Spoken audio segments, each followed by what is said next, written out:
All right, everybody. Hey, what's up? Another story. These are kind of flashbacks. The last one was also something, but yeah, kind of. Actually, this isn't really a flashback. Right now, I'm still with Fields, but I want to talk about like the cops in Japan. So, I I had a staff that worked for me at Gas Panic, and I don't know what happened at the time. I had no clue. I just saw in the news that he had been arrested for throwing a girl, throwing a girl into the ocean and killing her. I swear you can't make this stuff up. And I mean, people are calling me like, "Oh, dude, did you know so and so?" And I say, "Yeah, I saw the news." And I hadn't talked to this guy probably in like 6, 7 months. And over the last 5 years, 8 years, I probably talked to him like 4 times. He had mailed me like 6 months before that saying he was going to open up a bar. Please stop by or something. So I was like, I just saw the news. I was like, whatever, it don't make no difference to me. I mean, I'm sure there's more to the story. We'll figure it out. They'll find out. So I get a phone call, and the guy says, "Hello, I'm with Yokohama newspaper." And he's like, "Kanagawa Shimbun," which Shimbun is newspaper. And because I was with the Giants, that's the Yomiuri Shimbun. So Shimbun, I know that word very well. So he's like, "I'm with Yokohama newspaper." And I was like, "Okay. One, how'd you get my number?" But. And he's like, we would like to ask you some questions concerning so and so. We heard that he worked for you at one point. And I was like, yeah, he did work for me, but I have nothing to say. I haven't talked to the guy in years, other than what's up type thing, a thumbs up on a picture, or a poke me thing on Facebook. Other than that, I don't have nothing to say. And they were like, well, we'd really like just to get your story. I was like, I don't need to tell my story. There's nothing to tell. I don't know anything about the guy who worked for me, but also like 527 other people worked for me during my time there. So I don't have nothing to say. And a lot of people come out of the woodworks to tell a story on this guy, their story. And you see it in the newspaper. So and so met him and when he first arrived in Japan, or so and so would drink with him on every Thursday, and just everybody trying to get their 5, 10, 15 minutes of fame with the story. The guy's already in jail, and he's in trouble. I don't need to say anything more than that. I mean, nothing I'm going to say is going to help him. It could only hurt him. So I didn't want involved. Plus my job and everything, I don't want to be involved in a murder case. So I was like, sorry, there's a mosquito insect thing that keep the mosquitoes and making me kind of sneeze. So I ignore it and I go on, and I'm watching the news and I see some things coming up, and he the newspaper calls me again. They're like, "Hello, so and so again with the newspaper. We really would like to get your input on this." And I was like, "Look, I've told you once before. I don't want involved in this. I don't want my name on anything. I don't want involved in this. I don't want to. I don't need any 5 minutes of fame. I don't need to tell any stories. The guy worked for me. We had no relationship other than that. I can't tell you anything." And they were like, "Well, this is kind of shady that you're trying to stay away from this conversation." I was like, how is it shady that I don't want to throw this guy under the bus or do anything, because I don't know him that well? He's just not nobody I need to. There's nothing I can say that's going to get him out of jail. There's not the only thing I can say would hurt him if you guys twist my words. And there's nothing I have to say about the guy because I don't know him that well. Well, it's kind of awkward that you don't want to come in to meet with us. I'll meet you for tea anywhere. I'll meet you for coffee at Starbucks. I'll come to your house. You just tell me. I said, look, I don't want involved in this. Leave me alone. And I hung up the phone. Well, you start to become a stalker. And that day or a day later, the company I'm with, they called me and they're like, hey, there was some cops here asking us for your address. And I'm like, well, this reporter called the cops on me to see why I don't want to talk about it. And I'm like, are you serious? And they're like, yeah. And I was like, well, it doesn't matter. I mean, I haven't done anything. So they're like, I just wanted to give you a heads up. They came by to our office and asked for your information, so we had to give it to them. And I was like, and I think they went to the old company, not the company I was with, the company I had left before, to get my information, because I guess that's what the last thing they had on file. I don't know. So I was like, yeah, whatever. So the next day in the morning, like 7 in the morning, I get a ring at my doorbell, and I go downstairs, and I open the door, and they show me their badges. They're like, we're with the whatever police, criminal investigation division, whatever. And I'm like, okay, what do you want? And then the little guy, the young guy, he's like, well, I called you twice to set up an interview, but you didn't want to. You refused. I was like, you never called me. He's like, yes, I did. I was like, I never got a call from a police station or police. I got a call from the newspaper. And he was like, no, no, no. I said keisatsu shimbu, 2 different words. I was like, dude, is my Japanese that bad to you? Do you think you're really going to get away with this? I even have you in my phone as annoying newspaper guy. You're not. You said shinbunsha, which is newspaper. You straight, plain as day. There is no mixing up those 2 words. So his boss kind of looked at him. He was like, did you call him as a, saying you were a newspaper? He's like, no, no, no, I didn't. I was like, you know what? I think I recorded the conversation the second time because just to be safe, I'll play it back for you right now, and then you can tell him why you said it.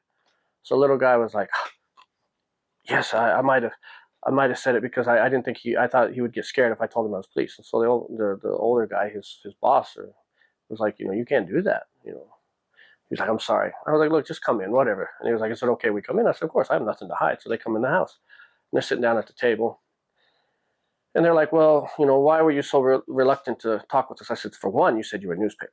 I'm not talking with the newspaper. I have nothing to say to them. I know that, words can get mixed around. I have no relationship. If you would have told me you were the police, wanted to ask me questions, of course I would have come and talked to you, or you could have met me anywhere. And the young guy was like, oh, I'm sorry. And the older guy was like, see, I apologize for that. And so they're like, well, what can you tell us about the guy? I was like, same thing I told the newspaper guy. Him. Nothing. I haven't talked to the guy. He emailed me 6 months ago saying, hey, I might open up a bar in wherever. Could you help out? And I don't think I can. I'm too busy with my jobs right now. But, once you get things going, let me know. I'll try to stop by for a hamburger or something. I'm just trying to be nice. They're like, what about that? I said, look, here's and I gave him my phone with our conversation for the last, Facebook, because I didn't have his contact. I mean, Facebook was the only way he reached out to me. And I had our conversation for the last 4 or 5 years, and it's like 5 messages, 6 messages.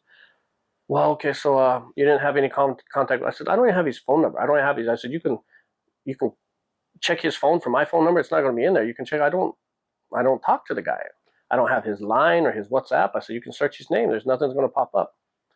And they're like, well, when he was working for you, was there any issues with drugs or anything like that? Now, this guy, I don't want to say was a wimp, but he hated violence. He hated any kind of like physical violence. As soon as we had fights with people at the mafia or whatever, he would leave. And he said straight up, I don't like to fight. I don't want involved in that stuff. I'm sorry. So he would go upstairs and just take care of the floor, make sure people, when he worked for me. I mean, I was like, he's not a violent person. That's why I have trouble believing this whole story. He's not violent. As for drugs, I don't know anything about that.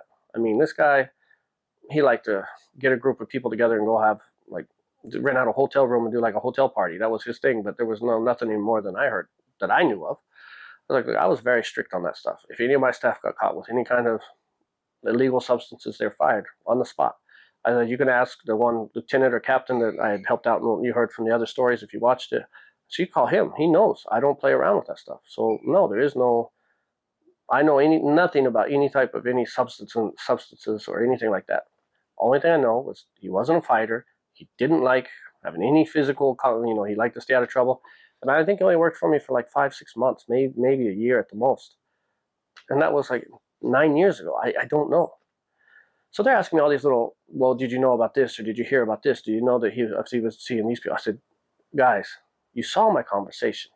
You saw everything that I talked to. And from the time he quit at my club 9 years ago to this day, we've had 5 conversations. And they were like 30 seconds long. Like, hey, I saw you on TV looking good. Hey, I was planning on going to this club. Do you know anybody there? Hey, I want to open up a bar. Could you help out? Those are just things he asked me. And my replies were always, oh, sorry, I'm busy. Or, yeah, thank you, kind of thing. And I know they already checked his phone to see the conversations with him. So, I mean, it's not like, they could have, they found anything else. They knew there was no conversation. So finally, after about 30 minutes, 40 minutes, they're done asking me questions. And it wasn't like they were asking me questions. They wanted me to say yes to their assumptions. Like, yes, maybe he was selling chewing tobacco on the black market. Maybe he harvested organs last year. I don't know, but I heard a rumor. That's all they wanted. But I was like, no, I don't know anything. I've never seen it. I never heard of it. Don't know. So they're finishing up. They're like, well, thank you for telling. I said, can I ask you guys a question? Like, yeah. I was like, so you have this guy on murder. He killed this girl and threw her in the ocean. You have all this proof and you have all this stuff. That's what the news is saying. That's what you guys are putting out there. But you're fishing for more charges that aren't even connected to murder. I said, this guy's going to go to jail for the rest of his life, or you're going to kick him out of the country after he serves 10, 15 years in prison. So it doesn't make sense to me that you're fishing for substance charges or if he knew certain people. So to me, that's very, very strange. You got him on murder. It doesn't make sense why you're fishing for these other things. I said, now, the way I know, what I know of him, he's not a violent person. So I don't honestly think he did this. I think maybe because he's opening that bar, that he was involved with some kind of mafia-related people. They did something, and he had to prove his worthiness by disposing of a body, and he got caught.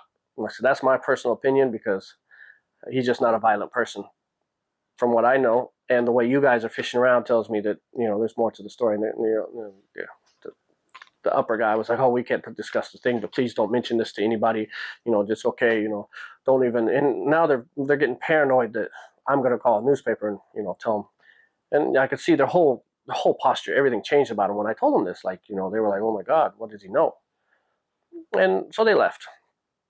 And I was done with them. I never, heard anything from them again. But then I would say maybe month, 2 months later, when he could finally get the trial and everything, it turned out it was a girl he was seeing or supposedly seeing. She was becoming kind of like a stalker type. I don't know the whole details. This is what the paper said. And she had mailed him and said, I'm going to kill myself because you don't want to be with me. You blah, blah, blah. And when he went to her house, she had taken some pills to kill herself. She left a letter or whatever. This is like stuff I saw in the newspaper. People told me. Could be false, could be messed around. Don't take my word for it 100%. Just, do your own research if you're interested in it. But so she had tried to kill herself, and he found her there dead, what he thought. And instead of calling the cops or whatever, he was worried because, of course, it's going to be an investigation, and he's going to get caught with his wife and his family, and this was an issue. So his dumbass wraps her body up in a blanket or a sheet or a curtain and throws her in the ocean. But the thing was, she wasn't dead. She was dying in a sense, like she was still a little bit alive. There was still a heartbeat. So when he threw her in the ocean, she drowned.